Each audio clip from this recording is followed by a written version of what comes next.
अभी देखे होंगे कि इंस्पेक्टर को कचार के मार दिया से बालू माफिया सब। किसी दिन ऐसा ना हो मोदी जी आगे कहे कल से बालू बंद। मित्रों कल 8 बजे से बालू बंद। ले भाई त्राहिमाम हो जाएगा। एक झटके में 50 लाख से ज्यादा लोगों का रोजगार छीन ले, केवल बालू पर रोक लगा दीजिए, क्योंकि बालू बिना सीमेंट किसी काम का नहीं और सीमेंट बिना बालू किसी काम का नहीं। देश की अर्थव्यवस्था ऐसे व्यक्ति के हाथ में होनी चाहिए जिसे ये सारी चीजें पता हो कि कैसे हम कहीं रोजगार दे सकते हैं। तो साउथ से आने वाली सबसे बड़ी नदी कौन है बिहार में जो आ रही है?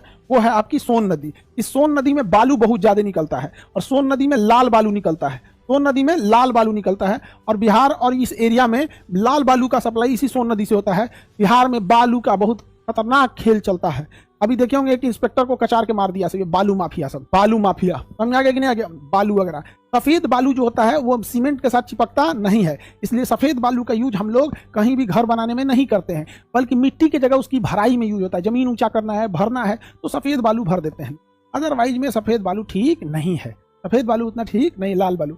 बिहार में लाल बालू की पूरी सप्लाई कौन देख लेता भैया? सोन नदी। और यूपी में इसी के बगल में देखिएगा तो रिहंद नदी, सोन की सहायक में इधर आ जाएगी रिहंद। तो यूपी वाले लोग का रिहंद और सोन का पूरा हो जाता है। और इधर बिहार में तो जो इस एरिया में लोग रहते हैं, जैसे औरंगाबाद हो गया, यहाँ जहानाबाद हो गया, इस साइड में अगर आप देखेंगे तो रोहतास हो गया, इसके बगल में डेहरी ऑन सोन, यहाँ पे लोग ना बरसात से पहले बालू का टाल लगा देते हैं। 5-6 हजार ट्रक निकाल के बालू लगा देते हैं, क्योंकि सरकार बरसात के समय बालू निकालने पे रोक लगा देती है, क्योंकि वो मछलियों के प्रजनन का समय होता है, मछलियां भी जरूरी है, वहां रोक लगा देता है। और बालू का जो रेट बढ़ने लगता है जिसका कोई हद नहीं, अगर बालू पर से प्रतिबंध, बालू खनन पे प्रतिबंध रोक लगा दिया जाए तो पूरी रोजगार चौपट हो जाएगा। आप सोचो यदि बालू पे अगर प्रतिबंध लगा दिया जाए, केवल बालू पर, अगर आप चाहते हैं कि एक झटके में 50 लाख से ज्यादा लोगों का रोजगार छीन ले, तो केवल बालू पर रोक लगा दीजिए।